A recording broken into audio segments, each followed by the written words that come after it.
Lately, I've been feeling like I'm in a rut lately. I'm a little bit too content with what I've been doing, and I want to step outside of my comfort zone. And I want to invoke a little bit more emotion and bridge this gap between content creator, which is me, and you, the subscriber or the audience. And I also want to grow my channel a little bit more. And I think the best way for me to grow my channel, or for anyone to grow their channel for that matter, is to have more content. And I can't realistically sort of see myself pumping out 3-4 cinematic vlogs a week. I just couldn't do it with the amount of family, work, life commitments that I have. So the best way for me to do that is to do a video once a week where I can go unscripted, be raw, get real with you guys, and talk about some topics, let you in on my creative process, or sort of just shoot the breeze and get to know you guys a little bit more. I've got to know you guys in the comments, and I think it's great what we've built here, but I want to even expand more on that. And I think this kind of an environment, a raw, real format, could help us get to that sort of next level. Don't get me wrong, I want to continue to vlog and continue to make sound design based edits and color grading and do some tutorials and all that kind of stuff. But I really think that the best way for me to grow the channel and to just put more content out is to have a little bit more variety. So I'm gonna create a series of videos where it's just me and you. And I'm gonna let you in on some stories, some experiences that I had, and sort of what my workflow is like that pertains to creativity or anything for that matter that I find interesting. So without further ado, let's do 5 things about me that you don't know, or 5 things about me that you might not know. And here we go. 1, I have trichotillomania, which is hair pulling.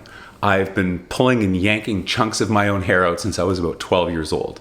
It's basically an anxiety disorder or an impulse control disorder. I don't do it anywhere near as much as I used to do it, but when I was about 12, 13, all the way to like 18 into my early 20s, I used to literally rip chunks of my own hair out.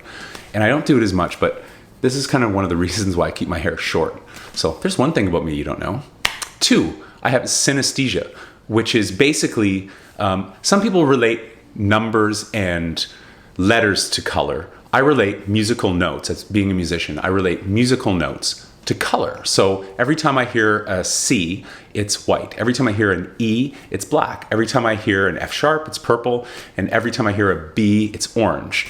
D is yellow, and so on and so forth. That's 2. 3, I was adopted. Yes, and I met my birth parents when I was in my late 20s.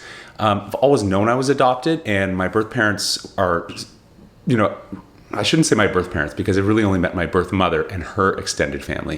And we have a great relationship. I've always known I was adopted, and I had such a great childhood and upbringing with my parents, my real parents, I call them. I guess it's kind of confusing. I say birth parents for obvious reasons and real parents for the mom and dad that raised me.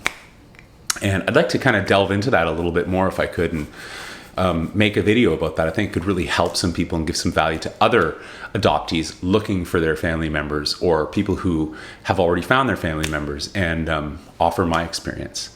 Something else, my mom lives with us. You guys probably don't know that. She's never been in any of the vlogs or anything like that. But a few years ago, my mom came to live with us, and we lived in a different house, and she had kidney failure and couldn't get a kidney transplant, so she had to go on kidney dialysis, and she's elderly, and out of respect for her, she doesn't want to be in the videos or anything like that, and I totally get that.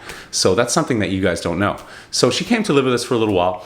Didn't really work out for her. She sort of missed living in her own home, and me and Fiona kind of juggling that house, which was vacant at the time, and her living with us, it just didn't make sense. So we decided to sell up our house and move here to this house, which was my childhood home. And Donovan actually sleeps in the bedroom that I grew up in. So how weird is that?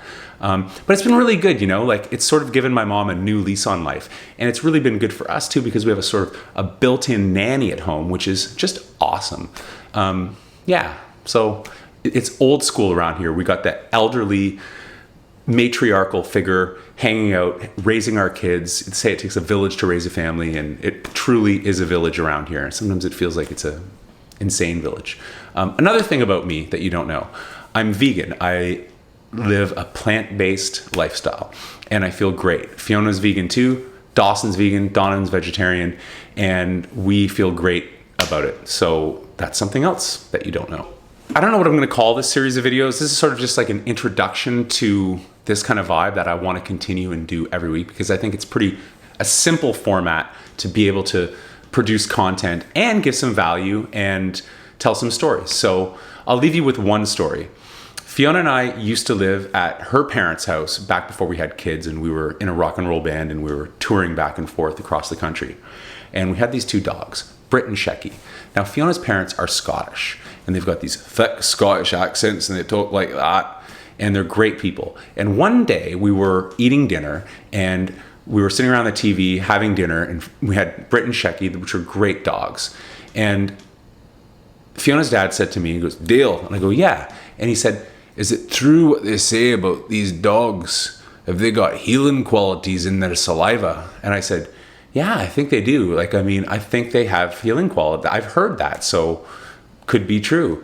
And we said, "We're going to go to the movies. Would there be any chance that you could let Brit and Shecky out before you go to bed so they could do their job and they won't be whining and crying at the door when we're out late at night?"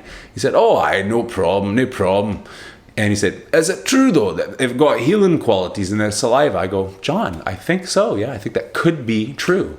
And he said to me, stone-faced, he goes, "Well, that's great, because after you guys go to the movies, I'm going to let these two dogs have a go at my hemorrhoids. They're killing me." And I laughed so hard. Stone-faced, he riled me up and reeled me right in. I had no idea what he was going to go for. I thought, my God, you just made a joke about dogs licking your hemorrhoids. Only a Scottish person could do that. So there's a Dale tale for you, a true Dale tale. Anyways, guys, I want to continue to build this channel. I want to continue to grow, and I want to continue to make content. So don't think I'm not going to make vlogs and cinematics and all that sort of stuff. I'm just sort of trying to fine tune this channel. And I think maybe having this one-on-one can sort of separate me a little bit from all of the editing and all of the videos that I don't hide behind the videos, but then there's that story and that stylized sort of vibe going on. It's easy to get immersed in that as a content creator. And sometimes I feel like I just want to get to know you guys a little bit better and let you get to know me a little bit better, so we can create this sort of symbiotic channel relationship, whatever it is, who knows, this journey that I'm on, that I've let you guys in on, and I'm so grateful for that. So with that, there will be some new videos coming out in the near future, cinematics and this whole new vibe.